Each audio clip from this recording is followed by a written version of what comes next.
হাই friends, কি খবৰ? মই আয়ুষ। আপোনালোকে চাই আছে MLD ক্ৰিয়েশ্যন ৰং চেনেলত সম্প্ৰচাৰিত হৈ থকা বৰষুণ ধাৰাবাহিকখনৰ আজিৰ খণ্ডটো চাবলৈ বহুত বেছি ভাল লাগিব, কিয়নো আজিৰ খণ্ডটোত অৰ্ণৱৰ ডকুমেণ্টখিনি লৈ যোৱা কথাটো চিন্তা কৰি থাকিব আৰু মোৰ ডকুমেণ্টখিনি নকলে কি কৰি মোক কোনে চাকৰি দিব, মই ভবা ধৰণে কথাবিলাক কিয় নহয় বুলি কান্দি থাকিব।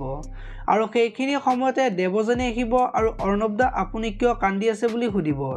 আৰু তেতিয়া অৰ্ণৱে মোৰ সকলো শেষ হৈ গ'ল দেৱযানী, মই ৰাস্তাৰে গৈ থাকোঁতে দুজন ল'ৰা বাইকত আহি মোৰ হাতৰ পৰা গোটেইখিনি ডকুমেণ্টৰ ফাইলটো লৈ গ'ল বুলি দেৱযানীক ক'ব। ইফালে আকৌ ৰত্না আজি দেৱযানীহঁতৰ ঘৰলৈ যাব আৰু অৰ্ণৱৰ আগত তেওঁলোকৰ সংসাৰখন কেনেকুৱা চলিছে বুলি সুধিব আৰু দেৱযানী অহাৰ পৰা মই বৰ অকলশৰীয়া হৈ গ'লোঁ বুলি অৰ্ণৱৰ আগত ক'ব।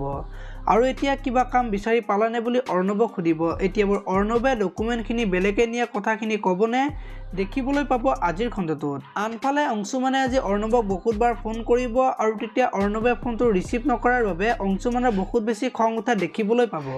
আপোনালোকে বৰষুণ ধাৰাবাহিকখন চাই কেনেকুৱা পায় কমেণ্ট কৰি জনাব। যদি আপোনালোকে এতিয়ালৈকে ভিডিঅ'টো লাইক কৰা নাই, লাইক এটা কৰি দিব আৰু যদি চেনেলটো প্ৰথমবাৰৰ বাবে চাই আছে তেতিয়াহ'লে চেনেলটো ছাবস্ক্ৰাইব কৰি বেল আইকনটো প্ৰেছ কৰি দিব। ধন্যবাদ।